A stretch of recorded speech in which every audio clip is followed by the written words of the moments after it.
इस फिल्म की शुरुआत होती है 1974 में, जहां हम एक छोटी बच्ची को देखते हैं जो अपने घर के बाहर एक गाड़ी को रुकते हुए दिखती है। वो बच्ची सोच कर कि कौन होगा बाहर जाती है चेक करने, लेकिन गाड़ी में कोई नहीं होता। अचानक उसे किसी की आवाज सुनाई देती है जो घर के पीछे से आ रही थी, और वो वहाँ जाकर भी देखती है, लेकिन वहाँ पर भी कोई नहीं था। फिर अगले ही पल एक अजीब सा आदमी उसके पीछे आकर खड़ा हो जाता है और बड़े ही अजीब अंदाज में कहता है, तुम्हारा बर्थडे आने वाला है। इस आदमी का चेहरा तो हम सही से देख नहीं पाते, लेकिन इसकी जिल्द इतनी सफेद थी कि लगता है जैसे इसके अंदर खून का नामो निशान तक न हो। अब कहानी कुछ साल आगे जाती है, जहां हम एक जगह पर कुछ FBI एजेंट्स को देखते हैं जो खतरनाक क्रिमिनल मुजरिम को पकड़ने की तैयारी कर रहे होते हैं। यहीं पर हमारी कहानी की मेन कैरेक्टर ली को भी दिखाया जाता है। ली और उसका एक एजेंट साथी क्रिमिनल को ढूंढने के लिए निकलते हैं। अब ली को एक घर को देखकर अजीब महसूस होता है और वो अपने साथी को कहती है कि क्रिमिनल पक्का इसी घर में है, पर ली का साथी इस बात को सीरियस ना लेते हुए नजरअंदाज कर देता है। इसलिए बिना डरे वो दरवाजे पर दस्तक देता है, पर ली की बात सच थी, क्योंकि तभी वो क्रिमिनल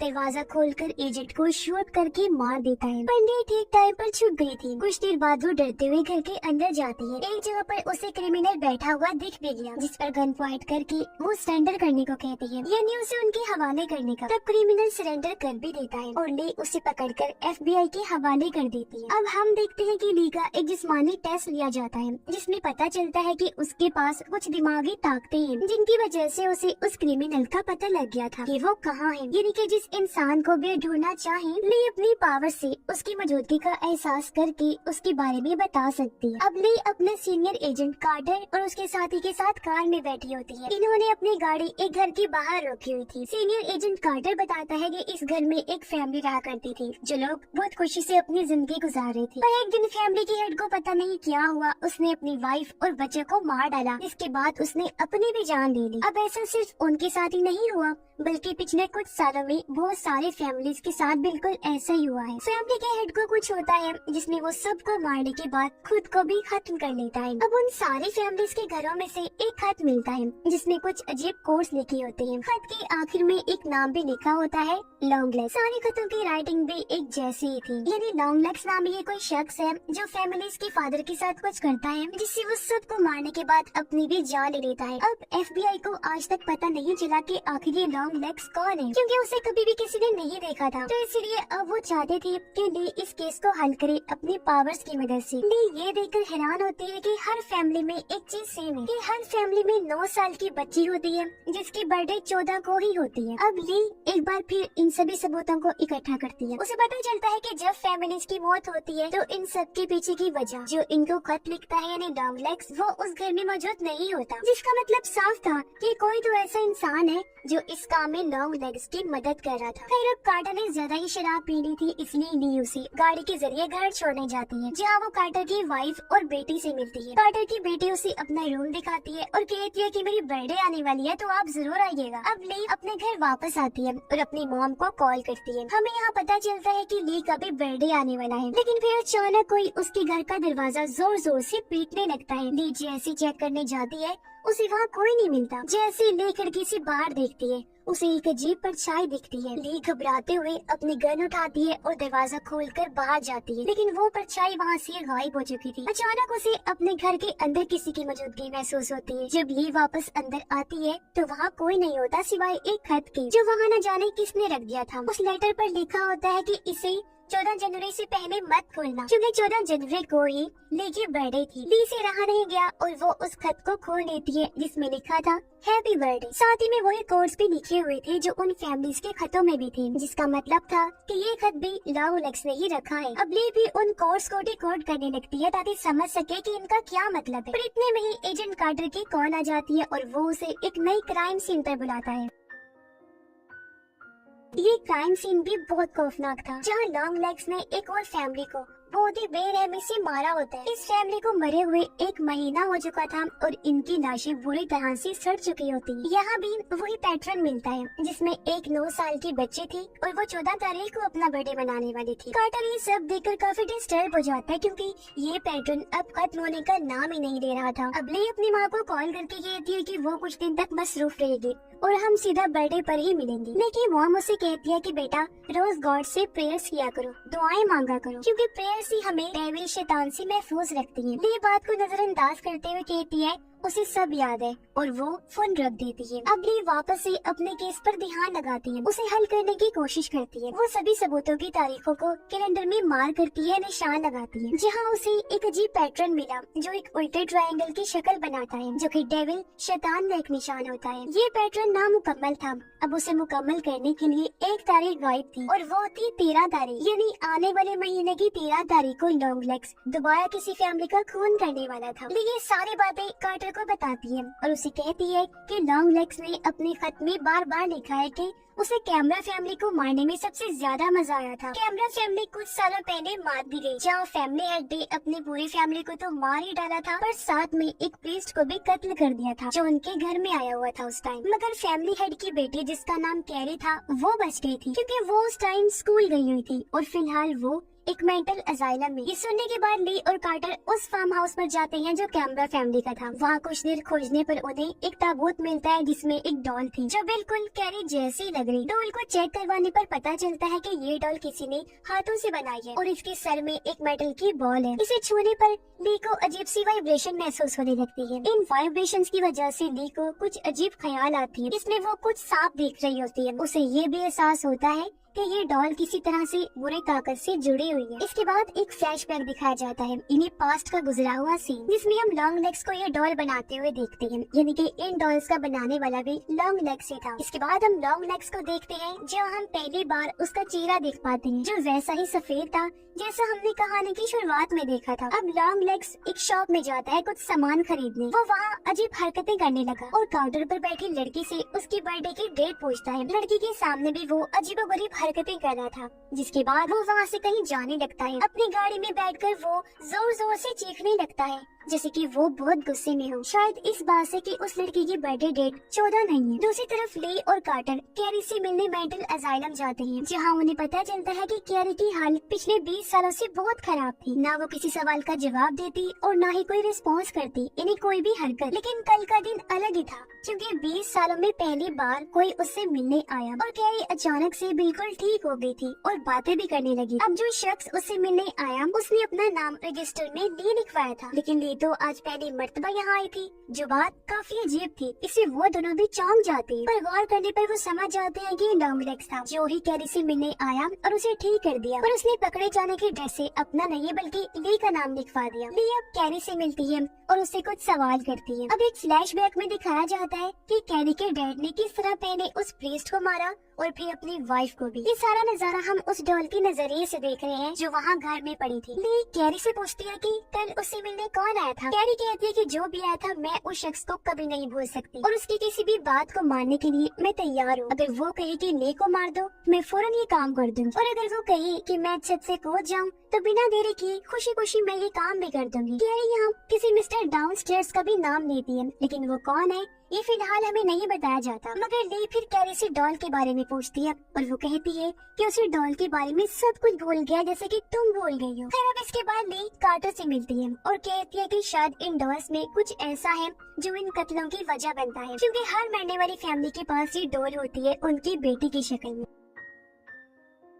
अब कई जगहों पर डॉल्स को जादू और किसी को अपने वश में करने के लिए इस्तेमाल किया जाता है, लेकिन कार्टर को इन बातों पर यकीन नहीं था। वो कहता है कि लॉन्ग लेग्स को तुम्हारा नाम कैसे पता, क्या तुम्हारा और उसका कोई ताल्लुक है? पर वो चुप रही, कुछ नहीं कहती। कार्टर कहता है कि उसने ली की फाइल भी चेक की है और उसे ली की माँ के बारे में कुछ पता चला है। दरअसल ली की माँ ने ली की नायक बर्थडे से एक दिन पहले एक लंबे और सफेद आदमी के खिलाफ पुलिस में रिपोर्ट लिखवाई थी, पर जब इस बारे में ली से वो पूछता है तो वो कहती है कि मुझे इस बारे में कुछ भी याद नहीं। इसीलिए कार्टर ली को उसकी माँ से मिलने भेजता है। जब ली अपनी माँ के घर जाती है तो वो देखती है कि उसकी माँ काफी अजीब बर्ताव कर रही है। लेकिन मॉम उससे पूछती है कि क्या तुम अभी भी प्रेयर्स करती हो?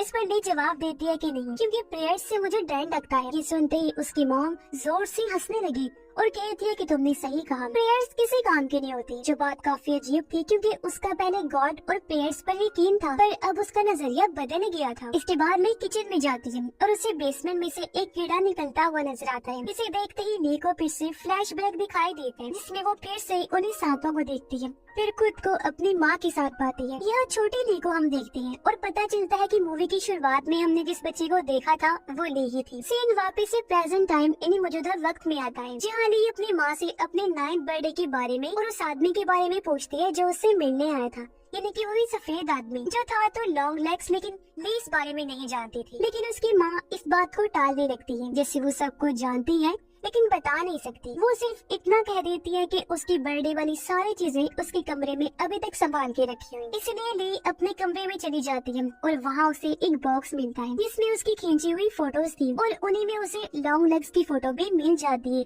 जो देखकर वो घबरा गई। उसने लॉन्ग लेग्स को इसलिए पहचाना क्योंकि वो उसकी बचपन वाली फोटो में था। अब यहाँ हमें पता चलता है कि जब लॉन्ग लेग्स बचपन में ली से मिलने आया था तब उसकी माँ भी वहाँ आ गई थी, जो लॉन्ग लेग्स से पूछती है कि तुम कौन हो और मेरी बेटी से क्यों बात कर रहे हो। लॉन्ग लेग्स गाना गाते हुए कहता है कि या तो मुझे अभी के अभी घर के अंदर आने दो या फिर मैं बार बार आकर तुम्हारा दरवाजा खटखटाता रहूंगा। अब जब ली को लॉन्ग लेग्स की फोटो मिल गई तो वो फौरन कार्टर के पास जाती है। तस्वीर की मदद से आखिरकार लॉन्ग लेग्स को पुलिस पकड़ लेती है। ऑफिसर उससे सवाल जवाब करती है और उसका नाम पूछती है। अपना नाम बताकर वो कहता है कि उसे ली से मिलना है। फिर वो ली के लिए हैप्पी बर्थडे वाला गाना गाने लगता है। फीमेल एजेंट कहती है कि उन्हें लॉन्ग लेग्स के सामान में कई सारी नोटबुक्स मिली हैं जिनमें काफी सारी शैतानी चीजें लिखी हुई हैं, जिससे साबित होता है कि लॉन्ग लेग्स डेविल की पूजा करता है, जो कि अमेरिका में बिल्कुल लीगल है, यानी कानूनी तौर पर इसकी इजाजत है। लेकिन इन्हें अभी तक कोई ऐसा सबूत नहीं मिला कि लॉन्ग लेग्स नहीं वो सारे खून किए हैं। कार्टर कहता है कि उन्होंने लॉन्ग लेग्स को पकड़ लिया है, इसलिए अब डरने की कोई बात नहीं है। लेकिन ली कहती है कि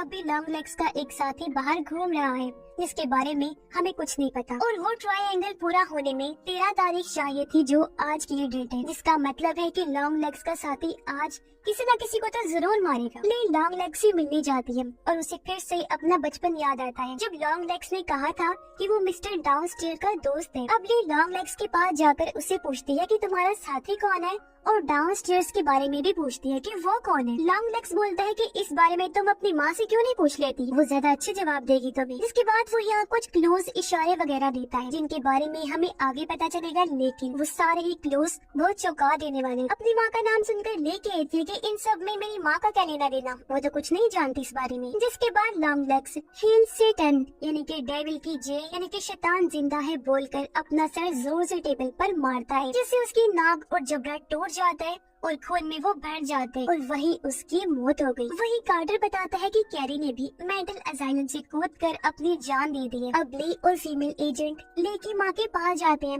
लॉन्ग लेग्स के बारे में पूछने के लिए। ली अकेली अपने घर के अंदर जाती है, लेकिन उसकी माँ घर में नहीं होती क्योंकि वो फीमेल एजेंट के पीछे होती है जब वो गाड़ी में बैठी हुई थी। एजेंट देखती है कि यहाँ ली की माँ के अलावा एक और कार भी है जो कि लॉन्ग लेग्स की कार थी। अब तभी एक गन से ली की माँ फीमेल एजेंट को शूट करके मार देती है। ली जैसे ही गन की आवाज सुनती है वो खिड़की से बाहर देखती है, जहाँ वो सामने का नजारा देखकर काफी घबरा जाती है। अब ली जब घर से बाहर आती है तो उसकी माँ ने एक डॉल पर भी गन पॉइंट की हुई थी। वो ली से कहती है कि तुमने उसे पकड़ लिया और अब वो आजाद है और तुम भी। ये कहते ही उसकी माँ गन चला देती है जिससे डॉल का सर उड़ जाता है और उसके सर से काला धुआं निकलता है। यही धुआं ली के सर से भी निकलता है जिससे वो वही बेहोश हो जाती है। अब इसके बाद हमें एक और फ्लैशबैक दिखाया जाता है जिसमें पूरी कहानी हमारे सामने आती है। तो असल में लॉन्ग लेग्स एक डॉल मेकर है जो डेविल के लिए काम करता है। वो डेविल को ही मिस्टर डाउनस्टेयर कहता है। उस दिन लॉन्ग लेग्स ली को भी एक डॉल देने आया था और इसी डॉल की वजह से ली को अपने बचपन का कुछ याद नहीं था। अब डेविल ली को मारना चाहता था तो अपनी बेटी के लिए ली की माँ ने डेविल से एक डील की कि अगर वो उसकी बेटी को जिंदा छोड़ देगा तो वो लॉन्ग लेग्स की मदद करेगी। यानी कि ली की माँ ही इतने टाइम से लॉन्ग लेग्स की साथी थी। लॉन्ग लेग्स अलग अलग लड़कियों के लिए अलग अलग डॉल्स बनाता था जो उन लड़कियों की शक्ल जैसी ही हुआ करती थी और ली की माँ एक नन के रूप में लोगों के घर जाया करती थी। वो उन फैमिली से कहती थी कि आपकी बेटी ने चर्च की तरफ से एक डॉल जीती है और चर्च के नाम पर लोग उन पर शक भी नहीं करते थे। इन डॉल्स के अंदर खुद डेविड होता था जो कि घर के डैड को करप्ट करता था, यानी उसका दिमाग अपने कंट्रोल में कर लेना, उसे पोजेस कर लेना, जिससे वो पूरी फैमिली को मारकर अपने भी जान ले लिया करता था। घरों में जो लॉन्ग लेग्स का लेटर मिलता था वो भी ली की माँ ही रखती थी। इस वजह से लॉन्ग लेग्स घरों में जाए बिना ही लोगों को आराम से मार देता था ताकि वो सेटन को कुर्बानी दे सके। फिर अब फ्लैशबैक खत्म होता है और ली की आंख उसी जगह पर खुलती है जहाँ लॉन्ग लेग्स डॉल बनाता था। ये जगह और कहीं नहीं बल्कि उसके घर के बेसमेंट में है जहाँ लॉन्ग लेग्स काफी सालों से रह रहा। तभी ली को एक फोन आता है जिसमें एक शैतानी आवाज कहती है, तुम कार्टर की बेटी की बर्थडे पार्टी में जाने के लिए लेट हो गई हो। ली को याद आता है कि आज कार्टर की बेटी का बर्थडे है सच में, जिसका मतलब था कि एजेंट कार्टर की फैमिली ही डेविल का अगला शिकार है, क्योंकि उसकी भी बर्थडे 14 को ही होती है। इसलिए वो फौरन लॉन्ग लेग्स की गाड़ी में बैठकर कार्टर के घर पहुंचती है। ली जब कार्टर के घर गई तो वो देखती है कि उसकी माँ पहले वहाँ मौजूद है और कार्टर की बेटी जैसी दिखने वाली डॉल भी वहाँ रखी हुई है। और कार्टर और उसकी वाइफ दोनों ही बहुत अजीब बिहेव कर रहे हैं, क्योंकि डॉल ने अपना असर दिखाना शुरू कर दिया था। दोनों हस्बैंड वाइफ अब किचन में केक लेने जाते हैं जहाँ कार्टर एक चाकू से अपनी वाइफ पर वार करके उसे मार देता है, जिसके बाद वो अपनी बेटी को मारने के लिए उसे ढूंढता है और मजबूरन ली कार्टर को शूट करके उसे मार देती है। ये सब देखकर ली की माँ भी अपने बैग से एक चाकू निकालती है और कार्टर की बेटी को मारने के लिए आगे बढ़ती है, क्योंकि वो पूरी तरह से डेविल की गुलाम बन गई थी। लेकिन ली अपनी ही माँ को शूट करके उसे जान से मार डालती है। ली अब उस डॉल को भी शूट करने वाली थी, लेकिन उस गन की गोलियां खत्म हो गई थी, जिसके बाद ली अब बच्ची को यहाँ से चलने के लिए कहती है। बच्ची तो तैयार थी लेकिन खुद ली रुक कर उस डॉल की तरफ घूरती रहती है, मानो जैसे उसे भी डॉल ने करप्ट कर दिया हो। जिसके बाद